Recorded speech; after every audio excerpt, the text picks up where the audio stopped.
In 2007, Ronaldinho earned around $30 million in a single year, and only 11 of it came from playing football. The rest came from sponsors, because at that moment he wasn't selling goals. He was selling joy. His house in Rio had a pool, a sauna, a cinema, a wine cellar, a stage built for samba with his friends, and a refrigerator installed specifically for beer. When he rented it out during a World Cup, the price was $15,000 a night. Then Brazilian courts restricted dozens of properties linked to his name. Investigators searching for money found 24 reais in one of his bank accounts, about €6. His passport was confiscated. And less than 2 years later, one of the most recognizable human beings on the planet was sleeping in a prison cell in Paraguay. This is how Ronaldinho really lived, where his millions actually went, and why the strangest thing he ever lost wasn't the money. It was his freedom. Hit the like button early. If the story doesn't grab you, you can take it back at the end. Deal? And keep the word freedom in mind. It's the whole video. It starts, like most of these stories, with a house. Ronaldinho was born in Porto Alegre in 1980. His father was a welder who also worked in a car park at Grêmio. His older brother Roberto was the family's real prospect, and it was Roberto's football money that moved them into a better home, one with its own swimming pool. And it was in that pool, when Ronaldinho was 8, that his father died.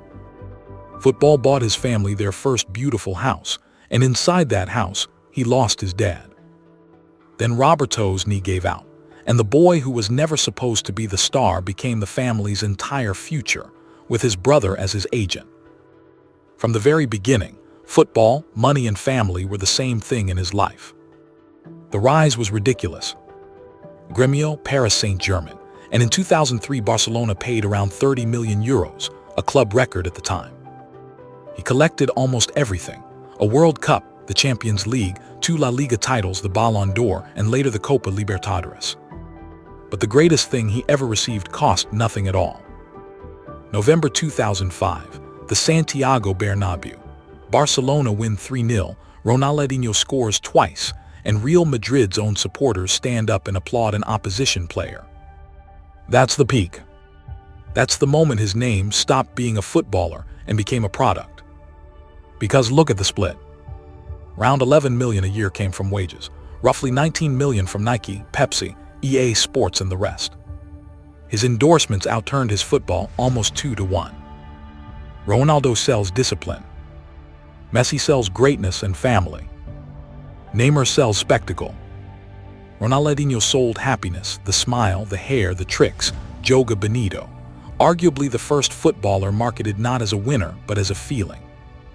And you cannot separate that product from the man. Which brings us to the house. Casa 10 in Rio. 5 bedrooms, 6 bathrooms, pool and jacuzzi, sauna, cinema, wine cellar, a room for massage and yoga. Standard superstar stuff. But 2 details tell you everything: the beer fridge and the samba stage. He didn't build a house for privacy or recovery or investment. He built a venue for his friends, his music, his life. Cristiano built a home around recovery. Messi built one around family. Ronaldinho built one with a beer fridge and a stage. Now the lifestyle question, and I'll be careful, because most of the wild stories you've read are impossible to verify. But something real was happening. By 2008, Barcelona's own president was publicly talking about tightening discipline, admitting some players had crossed a line. When Guardiola took charge, he made it immediately clear Ronaldinho wasn't in his plans, framing it almost gently. If he'd sensed the player truly wanted to become what he'd been before, he'd have stayed. So the honest version isn't partying destroyed his career. It's this: nobody can calculate how many years the nightlife cost him, but Barcelona clearly believed his lifestyle had become part of the problem. And here's the strangest business consequence of being a man whose brand is his personality. In 2012, Coca-Cola ended a sponsorship reportedly worth around 1.5 million reais a year. Why? He'd appeared at a press conference with Pepsi cans in front of him, his club's sponsor. When your smile is the business, even the drink sitting on the table becomes $1 million decision. Now the part everyone gets wrong. The assumption is that after Barcelona the money stopped. It didn't. At Flamengo, his package was reported at around $1.25 million a month. At Atletico Mineiro the base was lower but loaded with bonuses and image rights. And there, in 2013, he won the club its first ever Copa Libertadores. But here's the fact that rewrites the "he wasted it all" narrative. Both clubs ended up owing him money. Flamengo reported arrears reached around 5 million reais. Atletico alleged debts over 10 million. Some of Ronaldinho missing millions weren't spent by Ronaldinho. They were never paid to him. So where did the money actually go? Not mainly into Ferraris, into obligations. In 2015, he and his brother were fined over illegal construction work near a lake in Porto Alegre.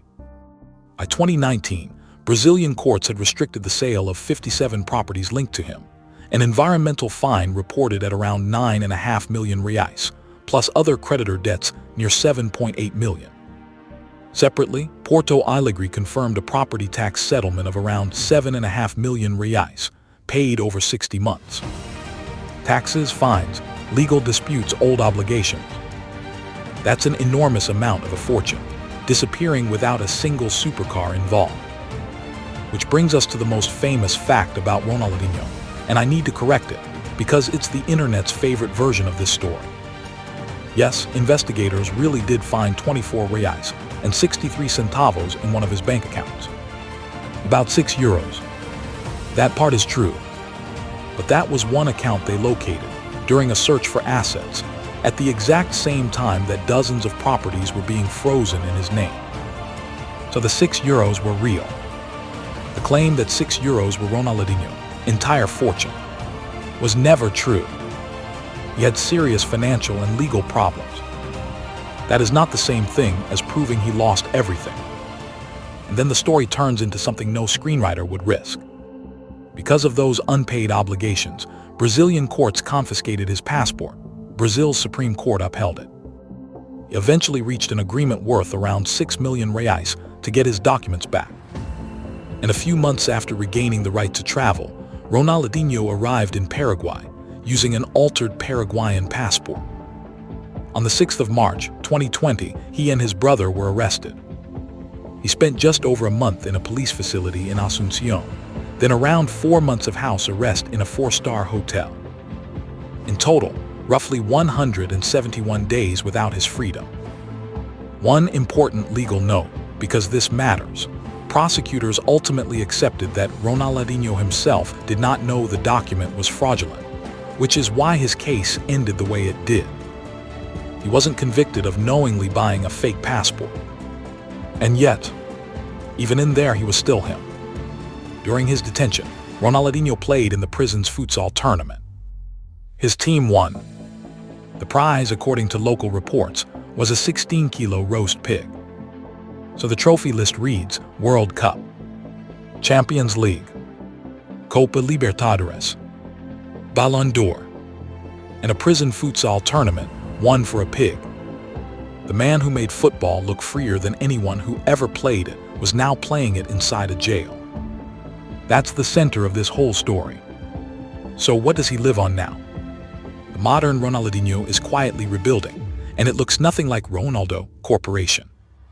In 2024, he and his brother joined the ownership group of 2 American clubs.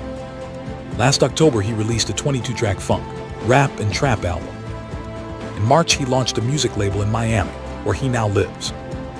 Remember the samba stage he built inside his house 20 years ago, when football paid the bills? Music is now part of the business that pays him after football. Add a clothing line this summer, and a 3-part Netflix documentary in April. Because when the playing stops, the memories become intellectual property. And then the most Ronaldinho story of all. An Italian Serie C club, Ravenna, announced him, not just as ambassador and strategic partner, but as a player. At 46, 11 years after his last professional contract. His words: "I can't wait to dance with the ball again." His presentation is set for the 21st of August, and the club's president says he'll play at least 1 league game, hoping Ronaldinho scores the final goal of his career in their shirt. But look at the business underneath. Ravenna will be the first club in the world to wear his own brand, R10, an arrangement the president has compared to Michael Jordan's deal with Nike.